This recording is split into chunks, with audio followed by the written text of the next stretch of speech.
Alors maintenant qu'on a fini notre petit exercice pour apprendre à briser la glace, j'aimerais que quelqu'un me dise s'il est plutôt version paquebot ou plutôt version appareil à glace pilée. Pour ma part, si je veux découvrir quelqu'un dans un moment d'échange, je partagerai volontiers un mojito. Ça me paraît nettement plus adapté, donc a priori l'appareil à glace pilée me semble bien correspondre à mon objectif.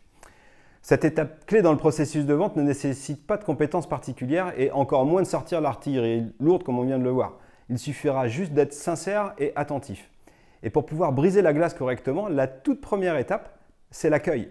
Accueillir, ça s'écrit avec un grand A. Et le fait que ce soit la première lettre de l'alphabet, c'est peut-être pas complètement innocent parce que l'accueil, c'est la première émotion que vous allez laisser à votre prospect quand il va venir à votre rencontre. Prenons l'exemple d'un restaurateur. Mettez-nous à la place d'un serveur ou d'un restaurateur. Eh bien, rien de plus insupportable que d'arriver dans un restaurant et voir l'équipe en place faire semblant de vous éviter pour ne pas avoir à vous placer. Ratez votre accueil, oubliez de sourire, ne pas l'informer que vous allez l'occuper de vous dans quelques instants, voire pire, l'ignorer, et en seulement quelques secondes, vous aurez réussi à mettre votre client dans un état d'esprit particulièrement négatif. Et c'est dommage parce que c'est exactement l'inverse qu'il était venu chercher en choisissant votre établissement pour se restaurer et pour passer un bon moment.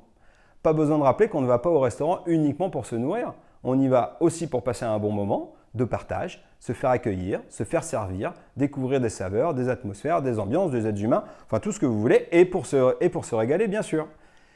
Et je ne sais pas ce que vous vendrez demain, mais soyez assuré que votre client il va vous choisir, vous, pour le service et le produit que vous avez à lui apporter, bien sûr, mais aussi surtout parce qu'il va avoir envie de travailler avec vous et pas avec quelqu'un d'autre.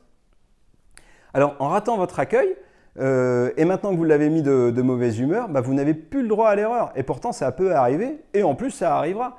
Sauf qu'en ayant réussi cette étape, l'erreur éventuelle passera complètement comme un simple détail, voire même carrément inaperçue, si l'accueil avait été fait dans les règles de l'art et si vous aviez mis votre client dans de bonnes dispositions.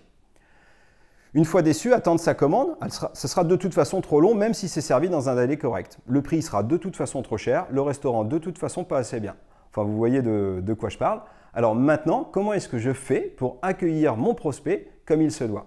En réalité, ce n'est pas compliqué et ça ne s'apprend pas vraiment. C'est accessible à tous et ça donne des résultats carrément époustouflants.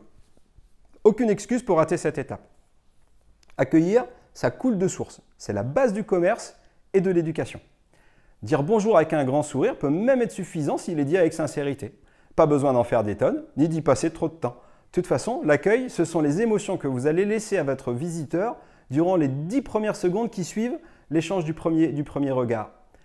Alors, accueillir ne veut pas dire placer à table. Accueillir ne veut pas dire juste bonjour. Accueillir, ça ne veut pas dire non plus j'ai vu que vous êtes là, on va s'occuper de vous.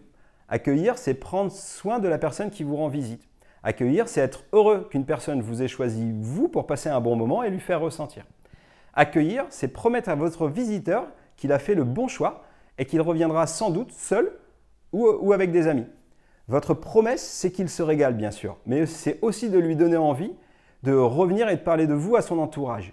Il s'agit bien de votre contact à vous, et c'est bien pour vous et aussi pour plein d'autres éléments qu'il reviendra. L'accueil, c'est une arme d'une efficacité redoutable pour fidéliser vos clients. Ne vous privez surtout pas d'en abuser. Finalement, je disais un peu plus haut que l'accueil, c'était les 10 secondes qui suivent l'échange du premier regard. C'est évidemment vrai, au détail près, que ce sont également les 10 dernières secondes avant de se dire au revoir et à très bientôt, évidemment. Mais aussi toutes les secondes qui s'écoulent entre ces deux étapes. Et ce que je viens de dire est évidemment vrai, mais pas tout à fait, parce qu'en fait, l'accueil, ça commence même avant même d'avoir échangé ce premier regard. Donnez-lui envie de vous faire un retour sur un emailing, une prospection téléphonique, une rencontre imprévue, de la prospection physique. Donnez-lui envie de vous accorder ces 5 minutes alors que vous avez quelque chose à lui proposer et qu'il n'avait pas prévu de passer du temps avec vous. Et c'est justement dans ces moments-là qu'on se rend compte que l'accueil, ça commence avant même d'avoir rencontré son propre prospect. Reprenons l'exemple du restaurant. Vous avez un restaurant, il est moche et il est mal tenu. Ça veut simplement dire que vous n'avez pas envie d'accueillir votre client dans de bonnes dispositions. Évidemment, vous avez une chance sur 2 pour qu'il pousse la porte. Et même s'il la pousse, de toute façon, vous avez raté votre accueil. Et ce n'est pas compliqué de faire quelque chose de beau. Et quoi qu'il arrive, c'est toujours à vous de parler avec le plus de sincérité possible.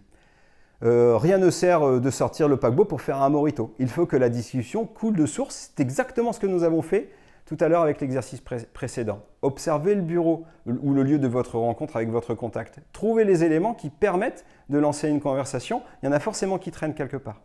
Votre contact a peut-être laissé une balle de golf posée quelque part, une photo de famille, un objet qu'il a ramené d'un voyage. C'est hyper facile de lancer une conversation quand vous avez une statue en disant bah, « Tiens, vous avez ramené ça d'où ?» Hop, et c'est une conversation ouverte, c'est lui qui va commencer à vous parler de vos voyages.